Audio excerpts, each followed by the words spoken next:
국민의힘의 대통령 후보를 선출하는 과정이 진작 예상했던 대로 진흙탕을 헤매고 있는 그런 모습입니다.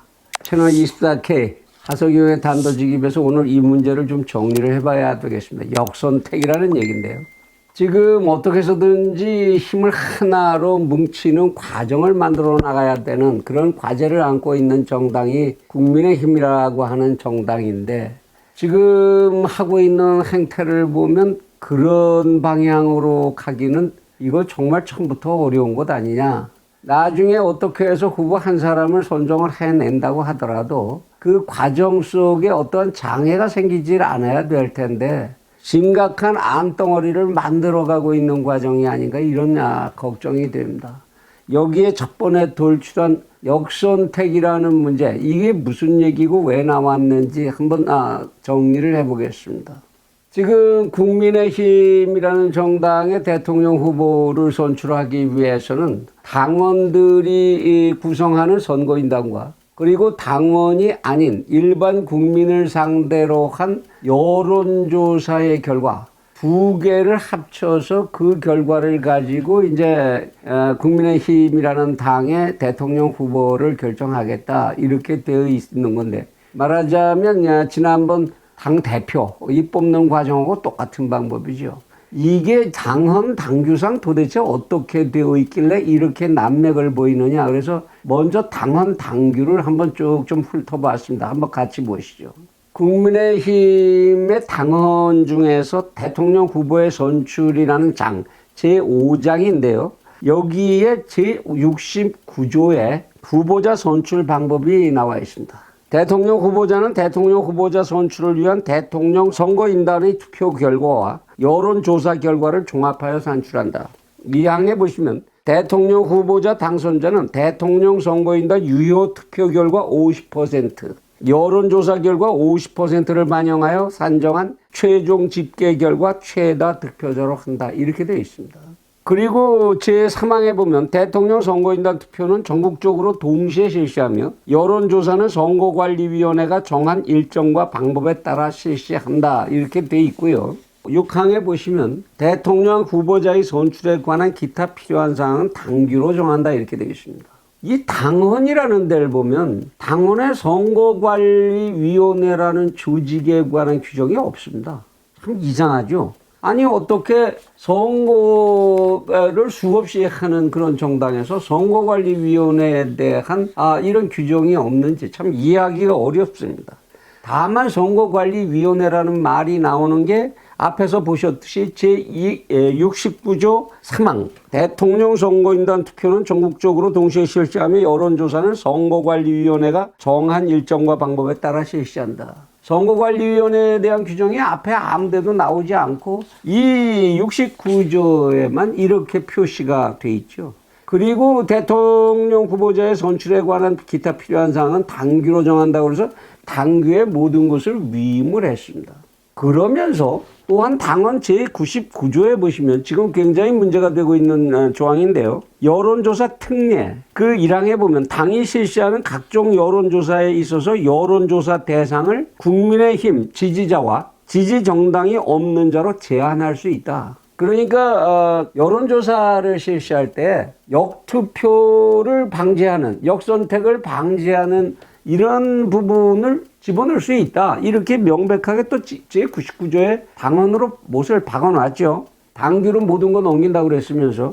그리고 그 같은 조의 제2항에 보시면 제1항의 여론조사를 시행함에 있어 구체적인 방법은 또 당규로 정한다. 이것도 당규로 넘겨놨습니다.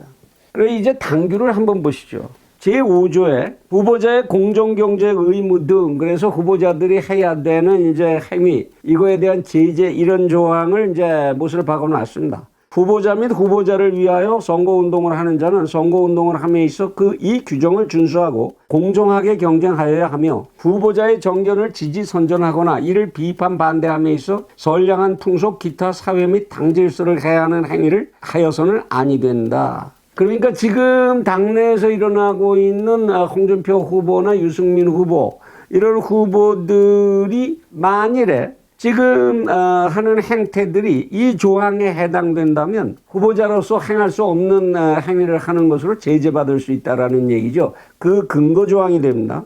제2항에 보면 후보자는 공정한 경쟁과 선거 결과의 승복 등에 관하여 선거관리위원회가 정하는 바에 따라 서약하여야 한다. 이렇게까지 되어 있습니다. 그래서 선거관리위원회가 뭐라고 내밀든 간에 서약하라는데 서약하지 않으면 그러면 그 후보는 후보로서 행위를 할 수가 없다는 것이 되는 거죠. 그리고 제8조에 보면 대통령 후보자 선출을 위한 재반 선거 업무를 공정하게 관리하기 위하여 중앙당의 대통령 후보자 선거관리위원회를 둔다. 이렇게 당규에 정해놨습니다. 그리고 그 다음에 이 조항이 중요합니다. 위원회는 선거관리에 있어 최고의 의결기관으로서 최고위원회의의 의결을 거쳐 당대표가 위촉하는 20인 이내의 선거관리위원으로 구성한다. 이렇게 돼 있어서 이 선거관리위원회는 최고위원회도 간섭이 할 수 없는 선거에 관한 최고 의사결정기구라는 걸 명백히 하고 있습니다. 다만 그 구성원을 정하는 데 있어서만 최고위원회에서 결정을 하면 된다는 얘기죠. 그리고 제9조에 보시면 위원회는 다음 각호의 사무를 행하도록 되어 있습니다. 제3호에 이 조항이 굉장히 중요하겠는데요. 대통령 후보자 선출을 위한 경선 최고위원회의 등록 상황 등을 보고할 의무가 있습니다. 그러니까 최고위 선거관리위원회는 경선이나 이런 선출에 관한 사항들을 최고위원회 등록사항 같은 것들을 보고할 의무가 있는 것이지 최고위원회의 결정에 따라서 선거관리위원회가 움직여지는 조직이 아니라는 것을 명백히 하고 있는 것이죠. 그러니까 당대표가 최고위원회의 의결을 거쳐서 선거관리위원장 선임했고 선거관리위원 선임했으면 당대표나 최고위원회의 권한 행사는 거기서 끝나는 것이고 선거에 관한 모든 것은 선거관리위원회가 전적인 책임을 지고 하는 그런 조직이 되는 겁니다. 그러니까 이준석 대표가 뭐 전권을 위임했나 이런 말 사실 필요가 없는 얘기죠. 당헌 당규상으로 보면. 제8호에 이 규정에 위반한 행위가 있다고 인정하는 경우의 단속, 시정조치 등 후보자 및 대통령 선거인당 당원에 대한 제재에 관한 관리도 선거관리위원회의 고유권한으로 명시가 되어 있습니다. 뿐만 아니라 당내에 이 선거에 관한 어떤 분쟁이 있다 할지라도 9호에 보면 선거 관련 사항의 유권 해석의 권한도 선거관리위원회가 가지고 있습니다. 그러니까 국민의힘당의 당헌 당규상으로 보면 선거관리위원회가 구성이 됐으면 이 선거에 관한 한을 선거관리위원회가 결정하는 사항에 따라서 모든 선거 행위가 진행되고 거기에 관련된 사람들은 선거관리위원회의 지휘에 전적으로 복종해야 되는 걸로 되어 있는 거죠. 당규의 제15조의 5 여론조사 규정을 좀 봅니다. 1항의 여론조사는 공정하고 정확한 국민 여론을 반영할 수 있는 공인된 복수의 국내 조사기관에서 실시한다. 2항 위원회는 여론조사기관 선정, 여론조사의 방식, 조사 과정 참관 및 관리 감독 투표 결과 반영 전 검증 등에 관한 위원회의 자문에 응하기 위하여 후보자의 추천을 받은 자를 포함한 여론조사 전문가로 구성된 전문가위원회를 둔다. 뭐 복잡하게 된다. 하여튼 여론조사하는 거 일체를 들여다보기 위해서 선거관리위원회에 자문기구를 둘 수 있다. 이런 얘기가 이제 열거되어 있고요. 제3항에 보시면 전문가위원회의 구성과 운영에 관해 필요한 사항은 위원회의 의결을 거쳐 위원장이 정한다. 전문가위원회에 관한 것까지도 전부 선거관리위원회가 관장하는 것이고 위원장이 그것을 총괄해서 지휘하도록 되어 있는 거죠. 이런 당헌 당규상의 규정을 전부 뭉뚱그려서 총괄적으로 판단을 해보면 지금 얘기가 되고 있는 역선택 방지 조항, 여론조사에 있어서 이거 어떻게 할 거냐 이거에 관한 거는 두말할 여지가 없이 선거관리위원회가 알아서 하는 거고 선거관리위원장이 그것을 지휘하면 된다. 이것으로 보는 것밖에는 달리 다른 이야기를 할 것이 없을 것 같습니다. 그러니까 유승민 의원 같은 사람들이 말하는 그 이전에 있었던 예비선거관리위원회 이런 것들이 결정했던 이런 것들은 당헌 당규상의 규정도 아니고 아무 효력을 갖지 못하는 거지요. 두말할 여지가 사실은 없는 겁니다. 또한 이렇게 이제 이 후보로 나서는 사람들은 제5조의 당헌의 제5조의 앞에서도 보셨듯이 그들의 행위가 선량한 풍속 기타 사회 및 당질서를 해하는 행위에 해당할 때에는 처벌을 받아야 되는 그런 문제가 생길 수가 있을 겁니다. 무엇보다도 선거관리위원회가 요구하는 내용에 대해서 서명하지 않고서는 후보 자체가 될 수가 없는 그런 존재 조건이 달려있다라는 거, 이 부분을 좀 명백히 기억을 해둬야 될 겁니다.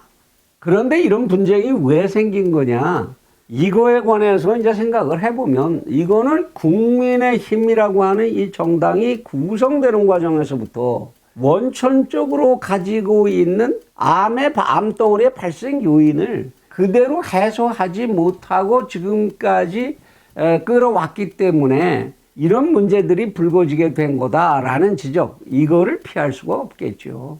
인적으로 보나 결합의 논리로 보나 그동안에 운용해온 형식으로 보나 하나도 단합된 형태의 정당으로서의 모습을 만들어 오지 못한 그런 과정이라도 실행하겠다라는 전략이나 방향도 가지지 못하고 오늘까지 시간을 보내고 끌어온 결과 이러한 진흙탕 모습이 생겨나게 된 거 아닌가, 그런 생각을 하지 않을 수가 없습니다. 채널 이스라엘에서는 앞에서도 여러 번 말씀을 드렸지만 민주주의를 한다라는 나라에서 정당이라는 건 국정의 운영 방향을 결정하는 데 있어서 국민들마다 서로 의견이 다르니까 몇몇 그룹별로 의견을 모을 수 있는 조직을 만들고 거기에서 자기들의 의견을 통합시켜서 다른 의견을 가진 집단들과 언어를 가지고 합의하고 의논해서 좀 더 나은 국정의 방향을 만들어내자. 그럴 수 있지 않겠느냐라는 가정과 희망 속에서 만들어진 것이 민주제도화의 정당 정치라고 해야 할 것입니다. 정당 정치라는 것의 원칙적인 시각에서 바라본다면 그러한 각 정당의 대표를 뽑는다든지 또는 그 정당에서 어떤 대의제의 대표자를 공천을 한다든지 이런 일을 하게 될 때에는 당연하게 그 정당의 구성원들끼리 그들끼리의 합의에 의해서 그들이 정한 절차에 의해서 대표를 뽑고 공천을 해야 마땅할 거지요. 그 이외에 다른 방법이 있을 수가 없을 것입니다.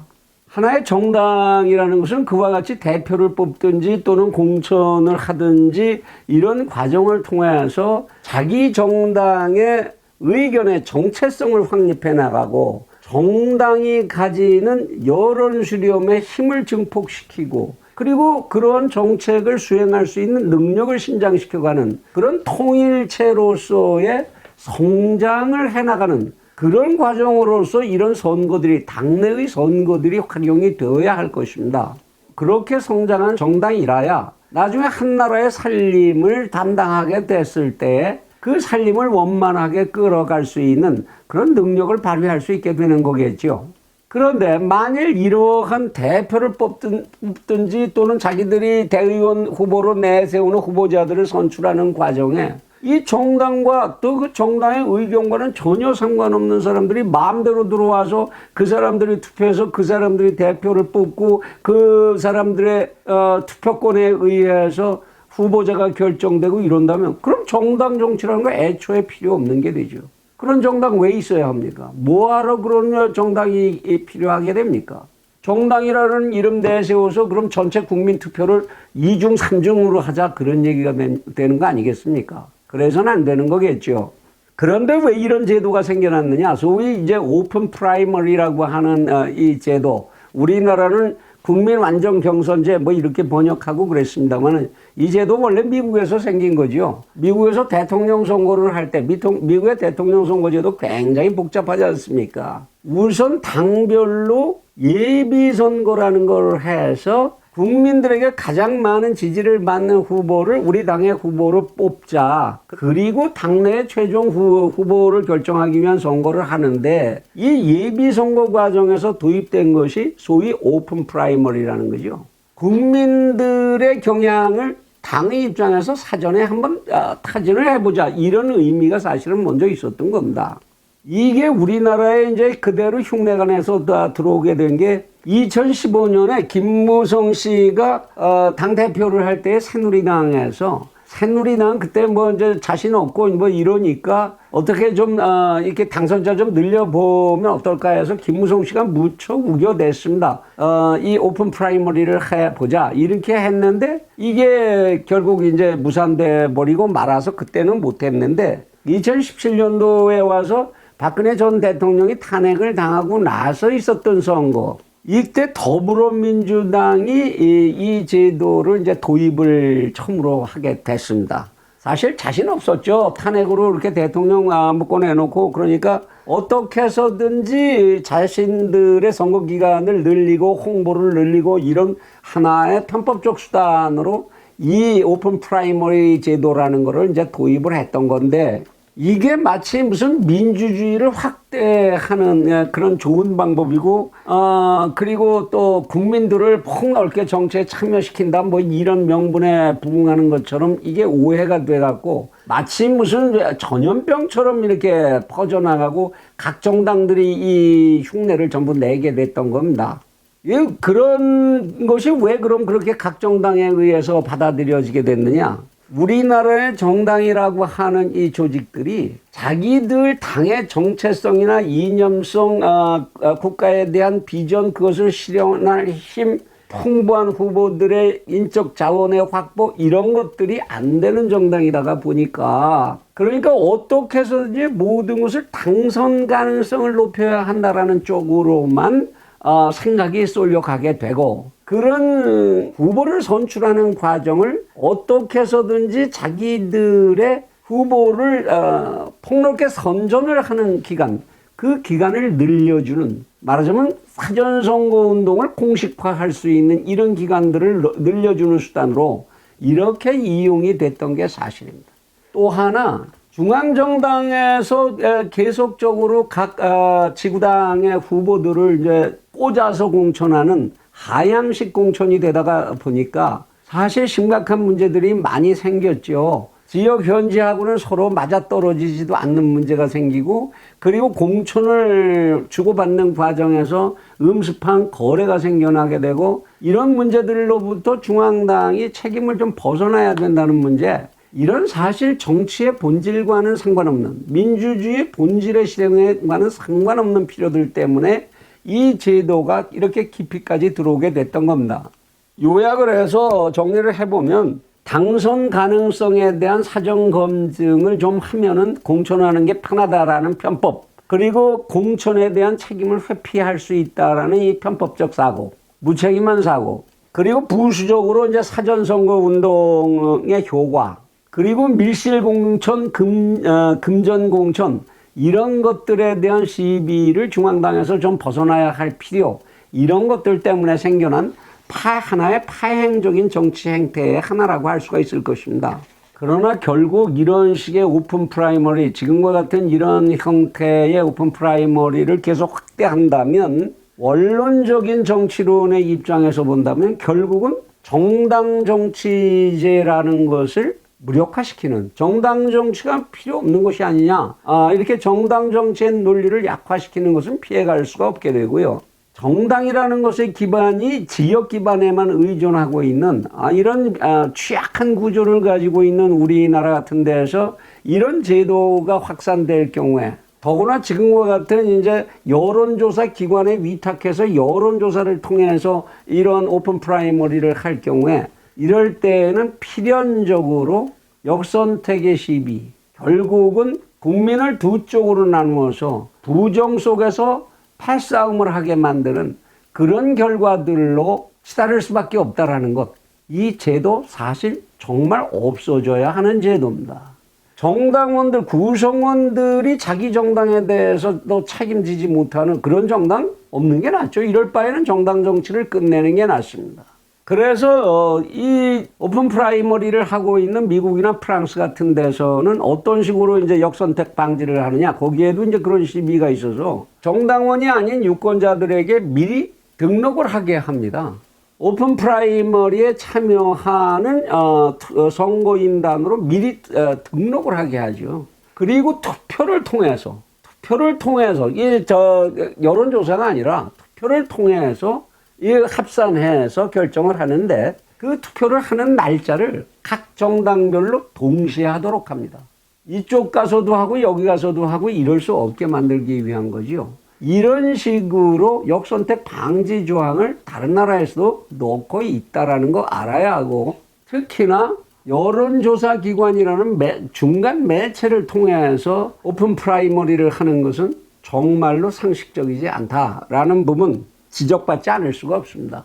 소위 이제 학자나 이 몇몇 학자들이나 여론조사로 이제 먹고 사는 여론조사 기관들에서는 그거 큰 문제가 안 됩니다. 워낙 표본 숫자도 많아지는 데다가 거기다 응답률은 높지 않고, 이것이 지역별로 표본을 편중해서 선발하는 것이 이게 아니기 때문에 이런 과정을 통해서 그런 역선택 효과는 굉장히 많이 희석이 될 수 있고 큰 문제가 안 될 것이다 라고 주장하는 사람들이 있을 수가 있습니다. 그러나 현실적으로 현재 지금 나오고 있는 각 여론조사 기관에서 보여주고 있는 여론조사 결과를 정밀히 들여다보면 명백하게 역선택 현상들이 이미 나타나고 있는 것을 볼 수가 있지요. 언론에 본격적으로 이제 한 여론조사 기관에 이런 부당한 여론조사 결과 같은 것들이 이제 공표가 되고 있기도 합니다만은 우리나라의 현 상황에서 역선택이 있을 수 없다라는 주장, 이건 말이 되지 않는 얘기입니다. 이런 속에서 가장 참 우습고도 이해하기 힘든 얘기가 홍준표 씨나 이 유승민 씨 같은 사람들 얘기인데요. 이 후보들 이런 얘기 하면 안 되지요. 대통령 하겠다고 나오는 사람들이 이렇게 경우 없는 얘기 하면 되겠습니까? 홍준표 씨 분명히 그렇게 얘기했지 않습니까? 나는 저쪽 정당의 사람들도 나 좋아하는 사람들이 많아요. 그래서 나 같은 사람이 해야지 그 다음에 대통령이 돼도 잘 국정을 끌어나갈 수 있는 겁니다. 이렇게 주장했지요.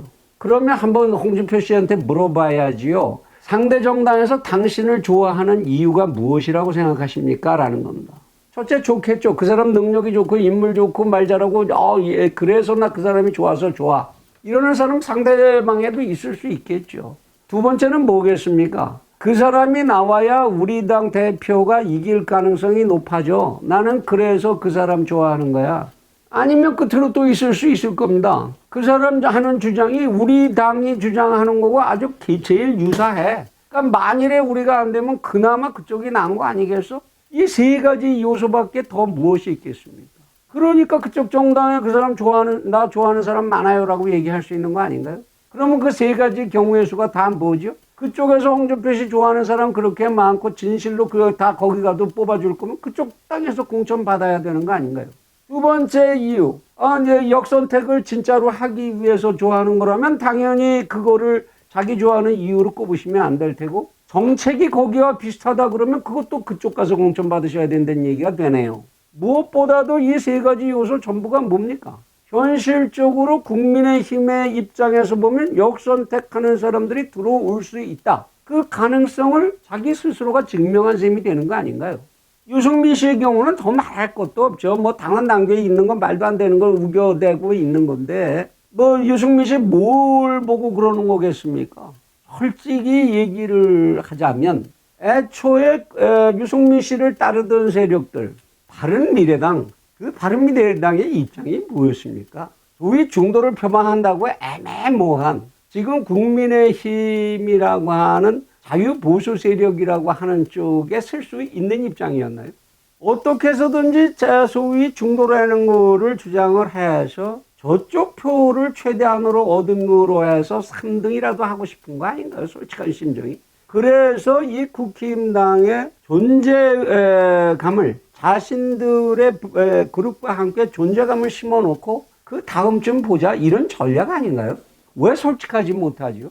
정면으로 당헌 당규도 위배한 얘기를 이렇게 무리해가면서 할 때에는 그런 의심밖에 받을 게 없지 않겠습니까?